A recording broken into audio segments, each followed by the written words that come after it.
Lokrajya news 24 नवा शोध नवी बातमी।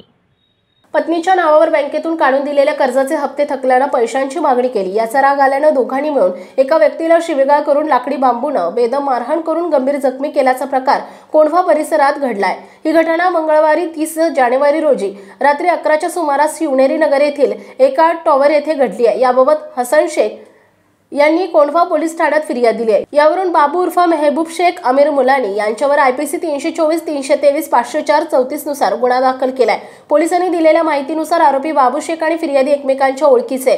फिर्यादी हसन शेख यांनी त्यांच्या पत्नीच्या नावावर बँकेतून कर्ज काढून बाबू शेख याला दिले होते, मात्र त्याने कर्जाचे हप्ते भरले नसल्याने 4 महिन्यांचे हप्ते थकलेत। त्यामुळे फिर्यादी आणि त्यांचा मित्र रोहित शिर्के हे आरोपी याच्याकडे थकलेल्या कर्जाच्या हप्त्याचे पैसे मागण्यासाठी आरोपीच्या दुकानाजवळ गेले होते। फिर्यादी यांनी पैसे मागितल्याचा राग आल्याने बाबू शेख यांनी शिवीगाळ करून फिर्यादी यांना दुकानाच्या शटरवर जोरात ढकलून देत लाथाबुक्क्यांनी मारहाण केली। तर दुकानात काम करणारा कामगार अमीर मुलानी याने बांबूने फिर्यादी यांच्या डोक्यात मारहाण करून जखमी केले।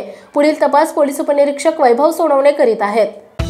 महाराष्ट्रातील महत्त्वाच्या आणि ताज्या बातम्या पाहण्यासाठी आजच आमच्या लोकराज्य न्यूज 24 न्यूज चॅनलला YouTube वर सबस्क्राइब करा आणि बेल आयकॉन प्रेस करा।